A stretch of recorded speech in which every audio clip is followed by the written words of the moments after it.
If you're recovering from a back injury and you want to introduce strength training, you might not know which exercises are safe, and you might be wary that you're going to hurt yourself. My name is Dr. Armstrong. I'm a chiropractor at Willowbrook Chiropractic, and I'm going to show you a couple exercises you can do that are safe for you to start doing after you've had a back injury. Now, I want you to start with really light weights, and we're assuming that you've done the rehab type exercises, the mobility and the body weight only strength exercises before you start introducing weights. So the first one we're going to do is on the ground. You can take dumbbells, or if you're in a gym and you have a plate, you could use that. What we're going to do is a weighted bridge. So you're going to be lying on your back, feet flat on the floor. And what I like about this is that we're basically replicating a bit of a leg press or a squat without getting into that deep flexion.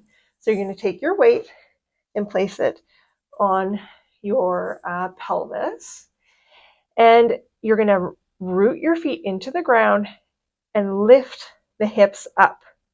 Try to get a nice long line from your knees to your hip, and then you're going to lower down. And this is the repetition. So we're pressing into the feet, squeezing the glutes at the top, and then lowering down. Keep that space between your legs as if it's hip width apart. So you can also actively be pressing but not touching, and lift and repeat. This is a nice way to add a little bit of challenge with the weight. So we're working our glutes, we're working our hamstrings here, and we're not getting into that deep flexion position, which I like. The next we're going to do is lunges. And you can keep your lunges small. They do not need to be really long. We're going to go forward, and then we're also going to go backward, because that kind of works us in different ways. So let's start at the back of our mat. We're going to step forward with one foot, stagger stance, and you're going to dip low. So this is also called a split squat too.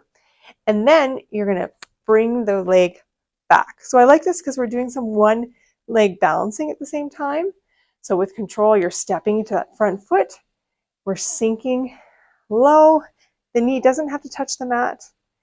And then we're going to straighten up. You just don't want to be too far forward with that front knee, roughly behind the toes, and a nice long spine, and stepping back.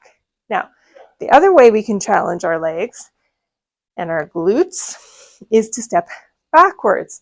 So we start at the top of the mat, we step back behind us, stagger stance again, dip, and then when we're stepping forward, we're really putting weight into that front foot and lowering the opposite foot. Stepping back, lowering down, rising up, stepping forward. So at first you'll think that those are two of the same exercise, but try it. You'll see that it's slightly different, and one might be a little bit easier for you than the other. Most important thing, you just want to keep that sort of neutral spine. We're not super arching, we're not super tucking, we're just right in the middle, and we're nice and long and tall. We're not bending forward. So we're kind of going straight up and down as far as the spine is concerned. The next thing I want you to try is a deadlift, but we're going to try a Romanian deadlift, or an RDL. Now, the difference here is that there's a bend in the knees, and we're not going very deep. So deadlifts, of course, some of you might have even injured your back doing deadlifts, but they are great for challenging and strengthening the posterior chain of the body, the erector spinae that keeps our back upright, our glutes, our hamstrings. So we're going to do a really small version of this and a really safe version.